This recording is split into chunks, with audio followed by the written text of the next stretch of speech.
माननीय अध्यक्ष महोदय,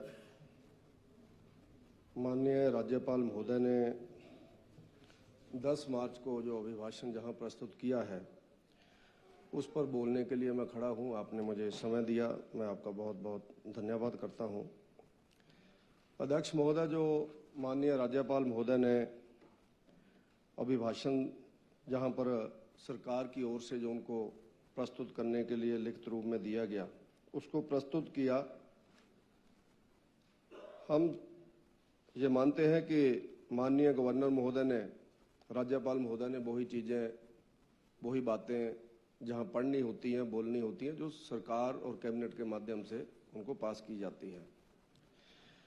तो मैंने इसमें देखा अध्यक्ष महोदय, जब पहला पेज हम लोग बदलते हैं, पहला पेज सीरियल नंबर 3 जो इनका पॉइंट है, जिसमें गवर्नमेंट बोलती है कि हमने सब गारंटियां पूरी कर दी हैं, यानी पहले पेज से ही इन्होंने माननीय राज्यपाल महोदय से झूठ बुलाना शुरू किया। और अंतिम पेज तक जब मैं जाऊंगा तो आपके ध्यान में आएगा कि ये बिल्कुल झूठ की बातें इन्होंने वहां पर की है। और अगर गारंटियों की बात करें, हमारे विपक्ष के नेता माननीय जयराम ठाकुर जी ने बड़े विस्तार से इसके ऊपर बोला है। अगर हम लोग ओपीएस से आगे दूसरी गारंटी का इन्होंने कहा कि हमने हिमाचल प्रदेश की महिलाओं को 1,1500 रुपया चरणबद्ध तरीके से देना शुरू कर दिया है। अब इनका चरणबद्ध तरीका न हमें समझ आ रहा है, न दुनिया को समझ आ रहा है। जिस समय चुनाव लड़ा जा रहा था उस समय माननीय हमारे वर्तमान उप मुख्यमंत्री जी, इन्होंने एक जनसभा में कहा था कि जैसे ही हमारी गवर्नमेंट बनेगी दिसंबर महीने के अंत में, 1 जनवरी को जो मीटिंग होगी उसमें हिमाचल प्रदेश की हर महिला के खाते में हम 1500 रुपया डालेंगे। उसमें कोई चरणबद्ध तरीका नहीं था और ना ही उसमें कोई कंडीशन थी कि हम लोग इसको डालेंगे। और हमारे अन्य सभी विधायकगण जितने भी कांग्रेस के 68 चुनाव लड़ रहे थे, वो यही लोगों को बोल रहे थे, विशेष रूप से महिलाओं को संबोधन करके, कि हम आपको पैसा डालेंगे। लेकिन उसके ऊपर भी इन्होंने जहां पर झूठ बोला है और उसके साथ साथ गाय और भैंस के दूध खरीद का ऐतिहासिक वृद्धि और गोबर खरीद की बात इन्होंने की थी, वो भी इसी लाइनों में है। अब इनका कहना यह है कि हम लोगों ने दूध की खरीद में ऐतिहासिक वृद्धि की है। आप लोगों ने कहा था कि हम 100 रुपया किलो उसको खरीदेंगे। ऐतिहासिक वृद्धि नहीं, आपने कहा था कि हम ऐतिहासिक वृद्धि करेंगे। आपने 100 रुपया बोला था, लेकिन 100 रुपया नहीं लिया। आपने ये दूसरा झूठ इस अभिभाषण के अंदर प्रस्तुत करवाया।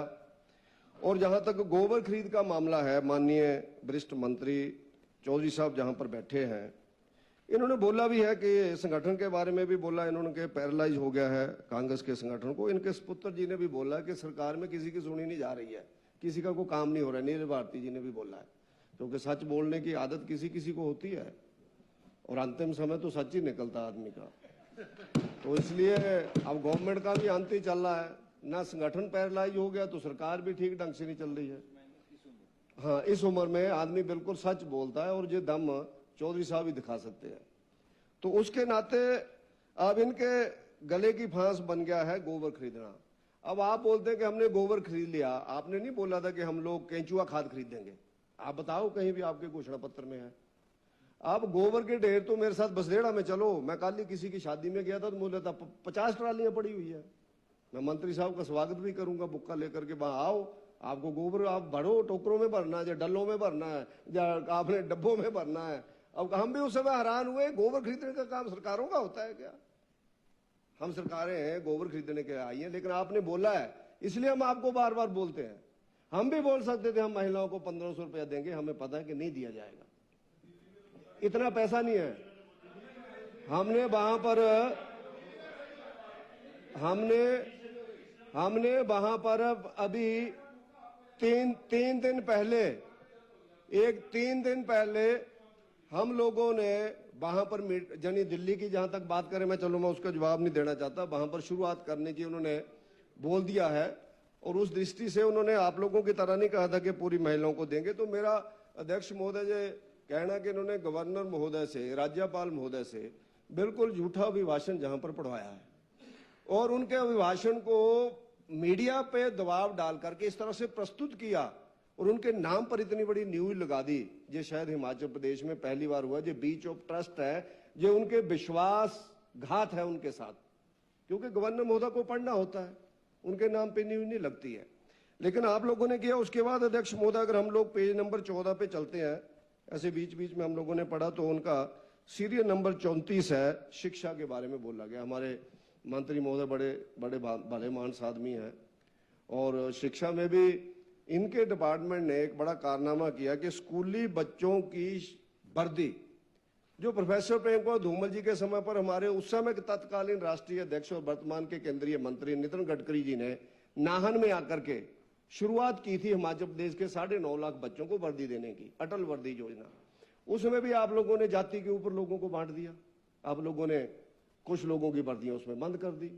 वर्दियां बंद करने के बाद फिर उनको आप लोगों ने ड्राफ्ट भेजा कि इस तरह की वर्दी आप लगाओ। जब आपने पैसा ही नहीं देना है तो मैं कैसा कपड़ा डाल रहा हूं आप कैसे तय कर सकते हैं? आपने भेजी वहां पर, आपने 6 तरह की वर्दियां मुझे दिखाई वहां पर प्रोफेसर साहब ने, जो वहां पर लगे हुए हैं, हमारे लेक्चरर हैं, हमारे टीजीटी हैं। आप गरीब परिवारों के बच्चे आप मान के चलो। मैं इसमें ये बोलना चाहता हूं अध्यक्ष महोदय कि गरीब परिवार ही आज सरकारी स्कूलों के अंदर ज्यादातर पढ़ रहे हैं। लोग मुश्किल जिनको है वो सरकारी स्कूलों में बच्चे भेजते हैं। आपने उन बच्चों के बीच भी अंतर कर दिया। ये भी आप लोगों ने शिक्षा के क्षेत्र में एक नई चीज शुरुआत कर दी। और जहां तक शिक्षा की बात है, मैं ठाकुर साहब के ध्यान में लाना चाहता हूं, शिक्षा बाकी पूरे प्रदेश में क्या चल रहा है वो अभी राम कुमार जी ने बड़े विस्तार से बोला। अलग अलग जगहों के ऊपर जहां तो आप लोगों को जाना अलाउड नहीं है। मुकेश जी हमारे जिला के उप मुख्यमंत्री हैं, आप हरोली में स्वां से पार ही घूमते रहते हैं। कोई लक्ष्मण रेखा है वहां पर लगाई हुई कि अगर बाहर निकलोगे सीता माता जी तो आप जल जाएंगे? जहां पर आप हमारे एरिया में आकर के देखो, 8 करोड़ 44 लाख रुपए का जयराम ठाकुर जी के समय पर दिया हुआ +2 स्कूल बॉयज उन्ना का बिल्डिंग बन करके तैयार है, लेकिन उसके उद्घाटन के लिए किसी के पास समय नहीं है। 2 शिफ्टों में बच्चों को पढ़ाया जा रहा है। सुबह भी टीचर आते हैं, दोपहर बाद भी टीचर आते हैं। 14 करोड़ रुपए का एक मल्टीपर्पज बहुत बड़ा कॉम्प्लेक्स उन्ना कॉलेज के अंदर हमने बनाया है। 5 तारीख को माननीय शिक्षा मंत्री जी ने एनुअल फंक्शन में जाना था, एंड टाइम पर रद्द हो गया। शायद उसमें बिल्डिंग का उद्घाटन था, इसलिए इनका प्रोग्राम रद्द हो गया, उसका उद्घाटन नहीं हो सका। तो उसके साथ साथ अगर आप लोग अलग अलग स्कूलों में, मेरा +2 स्कूल सनोली है, हमने 45 लाख रुपया ठाकुर साहब के समय पर दिया था, लेकिन उसके 4 कमरे बन के तैयार है। थोड़ा बहुत पैसा उसके लिए आना, उसका काम नहीं हो रहा है। ये आपका शिक्षा का, मैं उन्ना कॉन्स्टिट्यूंसी का गणा रहा हूं कि शिक्षा में क्या हो रहा है। तो आप सब लोग शिक्षा का गुणगान कर रहे हैं कि राष्ट्रीय स्तर पर हमारा स्तर उठा है। अब मुझे नहीं जानकारी कहां स्तर उठा कहां नहीं उठा है, लेकिन शिक्षा के क्षेत्र में भी कोई बहुत बड़ा काम नहीं हो रहा है, क्योंकि थोड़े थोड़े पैसे से जो चीजें होनी है वो सारी रुकी पड़ी हैं। बच्चे परेशान हैं, और कहीं ऐसा ना हो कि बच्चे आप लोगों के इंतजार से इतना परेशान हो जाए कि बिल्डिंगों के ताले तोड़ करके उनके अंदर घुस जाए और हमें ना कहीं ये कार्रवाई करनी पड़ जाए। की हुई है हमने स्टूडेंट लाइफ में ये कार्रवाई, पर हम सोचते हैं कि आप आए, हम आपका स्वागत करें। 10-10 करोड़ की बिल्डिंगें, 12-12 करोड़ की बिल्डिंगें गल रही हैं। उनकी बिल्डिंगों के अंदर ठेकेदार बेचारे सफेदियां कर करके 2-2, 3-3 बार परेशान हो गए कि जी उद्घाटन हो रहा है, फिर उससे वाइट वॉश करवाते हैं, फिर कोई रद्द हो जाता है प्रोग्राम। तो ऐसी ये शिक्षा की क्षेत्र की आपकी स्थिति है। और उसके साथ साथ अगर हम लोग पेज 25 पे जाएंगे तो सीरियल नंबर 66 में सड़कों का जिक्र किया गया है। ठाकुर जयराम जी के समय पर हिमाचल प्रदेश को सड़कों की दृष्टि से जो भी बाहर से लोग आते थे, लोग बोलते थे भैया आप लोगों के प्रदेश के अंदर कमाल है, सड़कों का कमाल हो गया, जाल बिछा हुआ है, बहुत अच्छे रोड्स हैं।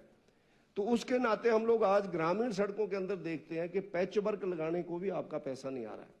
मेरा महतपुर से संदोगढ़ तक रोड है, हम लोगों ने उसके ऊपर 90 लाख रुपए की टायरिंग आज से 5 साल पहले की थी, लेकिन आज उसके ऊपर गड्ढे पड़ गए हैं, पैच वर्क नहीं हो रहा है। धूल मिट्टी इतनी उड़ती है क्योंकि वहां पर इंडियन ऑयल का टर्मिनल है। 400 ट्रक रोज अध्यक्ष महोदय वहां से जाते हैं, लेकिन लोगों के घरों के बाहर कपड़ा सुखाना मुश्किल हो गया है क्योंकि वहां पर मिट्टी डाली जा रही है, पैच वर्क भी नहीं वहां पर हो रहा है। ये आप लोगों की पीडब्ल्यूडी की दृष्टि से सड़कों की स्थिति जो मैं आपके ध्यान में ला रहा हूं, जो सीरियल 66 के ऊपर जो सारी चीज आप लोगों ने दी है। इसी तरह से अगर हम लोग आगे बढ़ेंगे तो पेज नंबर 27 के ऊपर सीरियल नंबर 71 में हिमाचल प्रदेश के जल जीवन, जो हमारा जल शक्ति विभाग है, उसके बारे में बताया गया है। अब मुकेश भाई के एरिया में जल जीवन अपना विभाग क्या कर रहा है क्या नहीं कर रहा है, लेकिन हमारे एरिया के अंदर अगर किसी ने बेचारे ने प्राइवेट नलका लगाना तो उसको कहते हैं पाइपें नहीं है। और माननीय मंत्री जी, उप मुख्यमंत्री जी जहां बोलते हैं कि आपके पूर्व मंत्री जी बहुत ज्यादा पाइपें खरीद के ढेर लगा गए हैं। अब हमें समझ में नहीं आता कि कारण क्या है। जब नलका लगाने को पाइपें नहीं है तो आप लोग किस तरह से पेयजल योजना, सिंचाई योजनाओं में आगे काम कर सकते हैं। हमारे जिला के अंदर फ्लड प्रोटेक्शन का एक्शन बैठते थे ग्रेड के अंदर, उसको बंद कर दिया। जो वहां पर आईपीएच के एक्शन है उनको चार्ज दिया गया उसका। अब वो बोलते हैं मेरे पास है ही कुछ नहीं है। पूरे जिला के लिए पिछले साल 95 लाख रुपए आया, तो पूरे जिला के लिए 95 लाख फ्लड प्रोटेक्शन में कैसे काम करेगा। इतनी बड़ी स्वान नदी है, इतनी हमारी 74 ट्रिब्यूटरीज हैं, खड्डे हैं, उनके अंदर पिछले 2 साल पहले जब बाढ़ आई थी बहुत सी जगह पर किनारे टूट गए। लोगों के पानी वहां पर पुलियां बनने की जरूरत है। अनेकों बार हमने वहां पर आगे भेजा, लेकिन वहां से जवाब मिलता कि गवर्नमेंट के पास पैसा नहीं है। अब पैसा अगर उप मुख्यमंत्री जी के डिपार्टमेंट के पास नहीं है, अध्यक्ष महोदय, तो हम लोग कल्पना कर सकते हैं कि अन्य डिपार्टमेंट्स की क्या स्थिति है। और इसके साथ साथ अगर हम लोग आगे बढ़े, अध्यक्ष महोदय, जो माननीय राज्यपाल महोदय से इन्होंने पढ़ाया, वो अपना पेज नंबर 33 के ऊपर अगर हम लोग जाएंगे, आगे जाकर के हम लोग आगे इसमें चलते हैं। पेज नंबर 29, इन्होंने राजस्व के बारे में बोला है कि हमने बहुत अच्छा सुधार किया है रेवेन्यू में। 2-2 साल हो गए अध्यक्ष महोदय, हमारी कॉन्स्टिट्यूंसी में लोग निशानदेही कराना चाहते हैं, निशानदेही नहीं हो रही है 2-2 साल। अगर मैं रेवेन्यू मिनिस्टर साहब को नाम भी दे दूंगा कौन कौन सा एरिया पड़ता है। हमने खुद पटवारी कानूनगो से बातचीत की, कोई निशानदेही नहीं हो रही है वहां पर, जिसके कारण लड़ाई झगड़े हो रहे हैं। लड़ाई झगड़ों के कारण वहां पर कोर्ट केसेस बन रहे हैं और माननीय हमारे पुलिस स्टेशन में केस जा रहे हैं लोगों के। लेकिन राजस्व का जो ग्राउंड वर्क है वो निशानदेही है। उसके साथ साथ जो हमारे एरिया के अंदर जो बंदोबस्त चले हुए हैं, उन बंदोबस्त के अंदर उन तहसीलदार को लगा दिया गया जो 5000 रुपया रिश्वत लेते हुए पकड़े गए। ये हमारे नेगी साहब जहां नहीं है, माननीय मंत्री जी, ये क्या मजबूरी थी कि जो 5000 रुपए में रिश्वत में पकड़ा गया, उसकी 30 नवंबर को रिटायरमेंट थी और 30 नवंबर को रिटायरमेंट के बाद उसको 1 साल की सीधी एक्सटेंशन दे दी और बंदोबस्त का काम उसको लाल सिंह गांव का दे दिया। आप कल्पना करो लाल सिंह गांव किसका है।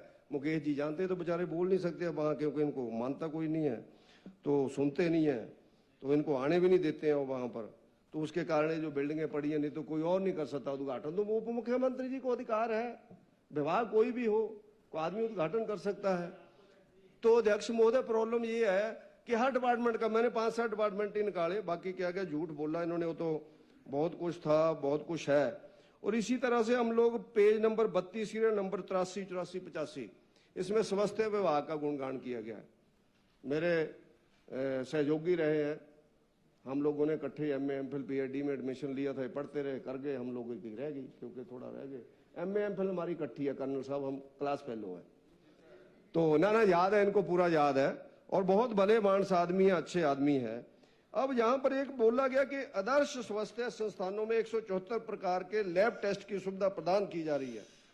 इसके अतिरिक्त इन संस्थानों में मेडिसिन, सर्जरी, स्त्री रोग, बाल चिकित्सा, एनेस्थीजियोलॉजी, रेडियोलॉजी और 6 विशेषज्ञ डॉक्टरों की तैनाती कर मेडिकल स्टाफ और आधुनिक नवीनतम एमआरआई, सीटी स्कैन की सुविधा उपलब्ध करवा दी गई है। कमाल हो गया। मेरे को बता दो मेरी कॉन्स्टिट्यूंसी में कहां हुआ है कारनामा, तो वहां मैं गुग्गल धूप लेकर के थोड़ा उसकी पूजा तो कर लूं जाके। वहां को हम जाएं, हमें बताओ मेरी कॉन्स्टिट्यूंसी में कहां है, बबलू जी के कहां है, मुकेश जी के कहां है, विवेक जी के कहां है। कालिया साहब तो चले गए, हमारे पांचों का बता दो, वो तो प्लेन एरिया वहां तो कर ही दिया होगा। अब मुझे नहीं लगता कर्नल साहब से ये लिखवाया गया होगा, इनको पता नहीं होगा कि मेरे से इतना बड़ा झूठ बुला रहे हैं। अब ये तो बड़ा गलत है। और फौजी और ऊपर से इतने वरिष्ठ आदमी, अब सबसे सीनियर इस माननीय सदन के सदस्य, और मुझे नहीं लगता ये झूठ बोल सकते हैं। ये बोल देंगे कि भैया हमने नहीं किया अभी कुछ भी। प्रपोजल है, इच्छा है, इच्छा तो आसमान से तारे तोड़ने की भी होती है, तो आप ये नहीं डिक्लेयर कर सकते हमने तारे तोड़ दिए, ऐसा नहीं बोल सकते आप लोग। नहीं है, मेरे आरएच में नहीं है आपका रेडियोलॉजिस्ट, आपने ये कहां लगा दिया उन्ना में, मेरे को समझ में नहीं आ रहा है। हाँ, एमआरआई नहीं है वहां पर, अल्ट्रासाउंड के लिए नहीं है वहां पर। तो उसके कारण मेरा अध्यक्ष महोदय जी कहना कि इन्होंने बिल्कुल झूठ यहां पर कहाया गया है। और उसके साथ साथ हमारे जो पेज नंबर 35 सीरियल नंबर 90 पर्यावरण के बारे में बोला गया है। टिक्का साहब, पर्यावरण हमने देखा धर्मपुर में जाकर के पर्यावरण, वहां क्या हालत हुई है पर्यावरण की, 35 पेज के ऊपर है जी। ट्रकों के ट्रक वहां पर खुले मैदानों के अंदर काट करके लकड़ी के लगाए हुए, और जब हम थोड़ा नजदीक उतरे, जमीन के ऊपर उतरे, तो जेसीबी से गड्ढे निकाल करके उसके अंदर लकड़ी दबाई हुई। अब हमने लोगों से पूछा, भाई ये काहे को गड्ढे निकाले हुए? कहते जी जब अखबारों के अंदर बीजेपी ने उठाया और मीडिया ने उठाया, उसके बाद इस लकड़ी को छुपाने के लिए गड्ढों के अंदर छुपा दिया। फिर हमें लोग लेकर के गए कि आप लोग, मैं सुखराम जी और हमारे बलवीर वर्मा जी वहां पर थे, हम लोग तीनों गए, तो हमें बताया गया, उन्होंने एक नदी जलती है वहां से, साथ से बहुत बड़ी नदी है, ठाकुर साहब बता सकते, ब्यास नदी शायद जाती है धर्मपुर से, उसके जहां जहां पहाड़ियां हैं, उप मुख्यमंत्री महोदय, अध्यक्ष महोदय, वहां पर ट्रकों के ट्रक ऊपर से ढांक से गिरा दिए गए लकड़ी के नीचे को, ताकि लोगों को दिखाई ना दे। आप पर्यावरण की बात कर रहे हैं, जंगल काट दिए। ऊना के अंदर 25 ट्रक पकड़े गए, 25 ट्रक लकड़ी के पकड़े गए, 2, 4, 5 तो पकड़े ही जाते हैं। फिर जिस दिन 25 पकड़े गए, उस दिन अध्यक्ष महोदय अखबार के अंदर आया, मैं अब मैडम कमलेश जी को इसमें ब्लेम नहीं करता, उसमें अखबार के अंदर जो आया, मेरे पास कटिंग नहीं, मैं दे दूंगा कभी, मैंने रखी है वो, तो उसमें आया कि वो सारे के सारे ट्रक देरा से आए थे, सबके कागजात ठीक पाए गए, और उसके बाद 25 ट्रक छोड़ दिए। पकड़े काहे को? फिर उसकी न्यूज कैसे लगी 25 ट्रक क्यों पकड़े तुमने? हमारे बनगढ़ के अंदर जंगल काटे गए, पूरे का पूरा जंगल काट दिया बनगढ़ का। देरा डिवीजन के अंदर, आपका कुटलैहड़ कंस्टिट्यूंसी के अंदर, गगरेड कंस्टिट्यूंसी के अंदर ट्रकों के ट्रक पकड़े जाते हैं। और पंजाब की फैक्ट्री की होशियारपुर से न्यूज आती है, फैक्ट्री वाले का बयान आता है, जब पत्रकार जाते हैं, वो कहते हैं मेरे पास तो 200 ट्रक आते हैं रोज, जीपें जाती हैं जी, महिंद्रा जीपें, ट्रक नहीं जानी, महिंद्रा जीपें, बीच में 407 टाटा के भी पकड़े गए। अब इतना काटा जा रहा, और हम लोग पर्यावरण बचाने की बात कर रहे हैं। माननीय महामहिम महोदय से हम लोग झूठ कह रहे हैं कि हम लोग पर्यावरण के मामले में बहुत संजीदा दृष्टि से काम कर रहे हैं। अगला विषय आता है अध्यक्ष महोदय खनन का, पेज नंबर 41 के ऊपर। खनन के बारे में इनका कहना कि हमने बहुत खनन रोक दिया है, बहुत खनन रोक दिया। मैं निवेदन करता हूं इंडस्ट्री मिनिस्टर साहब से, इनको भी वैसे अलाउड नहीं होगा वहां जाना। जब उप मुख्यमंत्री नहीं जा सकते तो इनको कौन करेगा अलाउड? ये गए पीछे एक बार, इन्होंने बोला हम ये कर देंगे, हम वो कर देंगे। मुझे भी फोन आया कि जी आज मीटिंग है प्रशासन की ओर से, और इनकी ओर से भी। मैं जाना भी चाहता था, कहीं बिजी थे। अगर आप स्वयं जाकर के देखें तो जो भारतीय जनता पार्टी के समय पर स्वां और 74 खड्डों का चैनलाइजेशन लगभग 1200 करोड़ रुपए से किया गया है, उसको तबाह कर दिया गया है। वहां पर जेसीबी पोकलैंड पंजाब से आती हैं, परसों रात भी स्नोगढ़ में पोकलैंड पकड़ी गई, उनके नंबर उखाड़ दिए गए। जो इंजन के ऊपर नंबर होता है वो भी घिसा दिया है। मुझे 11:30 बजे रात को फोन आया लोगों का कि हम पकड़ के ले जा रहे हैं जी, पुलिस वालों को बोल दो कहीं रात को ही ना छोड़ दे। एक तो भाग गया और 10-12 टिप्पर भी भागे, लेकिन एक जेसीबी हम खुद चला करके लेके जा रहे हैं संतोषगढ़ के अंदर। आप वहां जाकर के तो देखिए वहां क्या स्थिति है, किस तरह का वहां पर खनन हो रहा है। और खनन कौन कर रहे हैं वो जानते हैं सारे, उप मुख्यमंत्री जी भी जानते हैं, ये भी बयान देते हैं कि खनन रुकना चाहिए, खनन को हम मानेंगे नहीं, चिट्टे वालों को हम मानेंगे नहीं। लेकिन पूछता कोई नहीं है, सुनने वाला कोई नहीं है। तो उसके नाते अध्यक्ष महोदय, ये जो सारी बातें खनन के बारे में की जा रही है, ये बिल्कुल माननीय गवर्नर महोदय से इन लोगों ने झूठ बुलाया। और अगर खनन नीति ठीक ढंग से लागू हो तो मैं ये मान सकता हूं हिमाचल प्रदेश को खनन से ही 500-700 करोड़ रुपया आ सकता है, जो 124 करोड़ लगभग बताया गया कि इतना लगभग आता है, लगभग इतना। अब इसको हम ठीक ढंग से लागू करेंगे, बिल्कुल साइंटिफिक खनन होना चाहिए, इसमें कौन इनकार करता है। लेकिन पानी निकाल दिया, जमीन के अंदर से पानी निकाल दिया, कुआं टाइप बन गए, अब उसको कौन रोके। तो उसके नाते आप लोग देखते होंगे तो पिछले कल ही एक चंबा से घटना आ रही है कि कशमल की जड़ें उखाड़ करके कोई ले जा रहा था व्यक्ति, और जब उसको रोका गया तो गार्ड को गाड़ी के पीछे बांध करके घसीटा गया, बड़ी मुश्किल छूटा बेचारा, तब उसने जाकर के FIR लॉन्च की। और हम पर्यावरण की बात करते हैं, जब कशमल की जड़ें निकाल देंगे, पहाड़ में आपके एरिया में होता है, हमने भी देखा, वो झाड़ी नुमा होता है, उसका मेडिसिनल वैल्यू है उसकी, लेकिन जब उसको उखाड़ते तो पूरे पहाड़ लुढ़क जाते हैं। ये जो पहाड़ लुढ़के, इसमें कहीं ना कहीं ऐसी चीजों का रोल था जब बारिश हुई। तो उसके नाते हम लोग उसमें कुछ कर ही नहीं पा रहे हैं। और इसी तरह से हमारा जो पेज नंबर 42 सीरियल नंबर 105 पे एक शाबाशी अपने आप को ही दी गई है कि हमने अलग अलग नगर निगम बनाए, ऊना, बद्दी, राम कुमार जी का एरिया बद्दी भी बना, हमारा एरिया ऊना भी बना। और माननीय मुख्यमंत्री जी कह दिया हमीरपुर भी बना। उसमें अध्यक्ष महोदय मुझे समझ में नहीं आया निर्णय कौन लेता है। अधिकारी एक तो जहां होते नहीं है, बैठते नहीं है, विक्रमादित्य जी जहां बैठे हैं, चलो मुखिया बैठे हैं। अब उसका क्या निर्णय लिया कि जो नगर परिषदें थी पुरानी वो भंग कर दी 1 साल पहले, कि अब इनका कोई अधिकार नहीं है, और वहां पर कमिश्नर लगा दिए। आज जो लोग डेवलपमेंट के काम लेकर के जाते हैं, आज जो लोग डेथ सर्टिफिकेट के लिए जाते हैं, आज जो लोग बर्थ सर्टिफिकेट के लिए जाते हैं, नगर परिषद वाले बोलते हैं हमें भंग कर दिया, हमारी पावर नहीं है, और जो कमिश्नर बैठे हैं वो बोलते हैं कि हमें पावर ही नहीं है, हम क्या करें।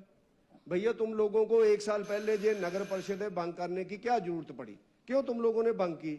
और 14 पंचायतें जो उनमें इन्वॉल्व की, उन पंचायतों के अधिकार भी वापस ले लिया। वहां ना कोई प्रधान है, ना उप प्रधान है, ना पंच है, ना सरपंच है, ना बीडीसी है, ना जिला परिषद है।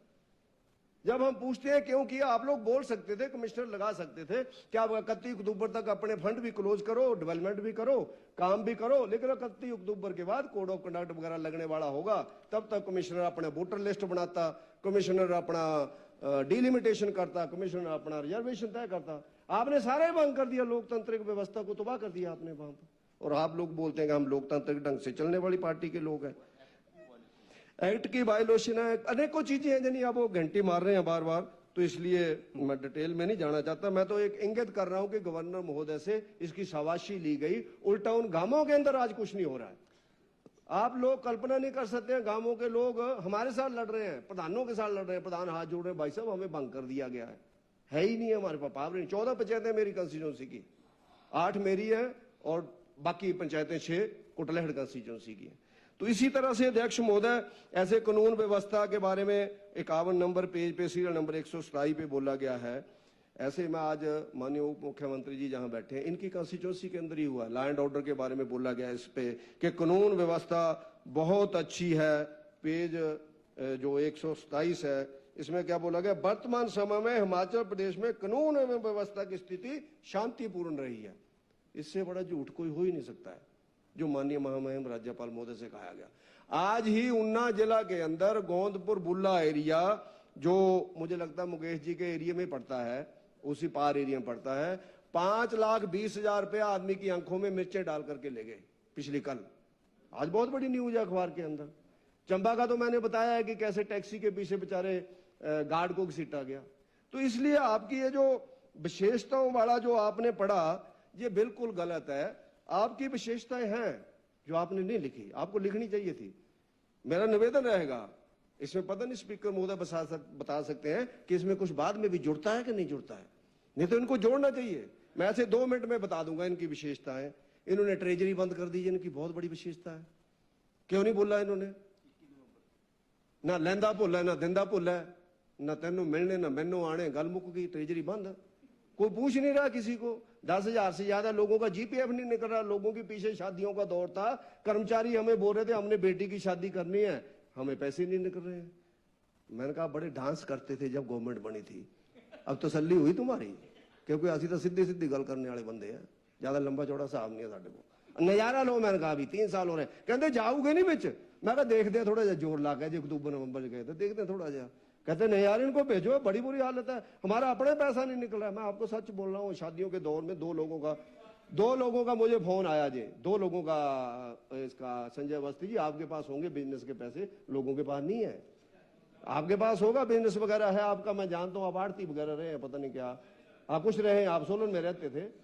तो गोविंद शर्मा जी जहाँ बैठे हैं आपके मित्र, जहाँ आपने कब्जा किया आकर के, तो उसके नाते हाँ उस कंस्टिट्यूंसी में आप आए, अच्छी बात है, लेकिन आपके पास पैसा होगा, लोगों के पास नहीं है। जिनकी विशेषता थी इनको लिखना चाहिए था।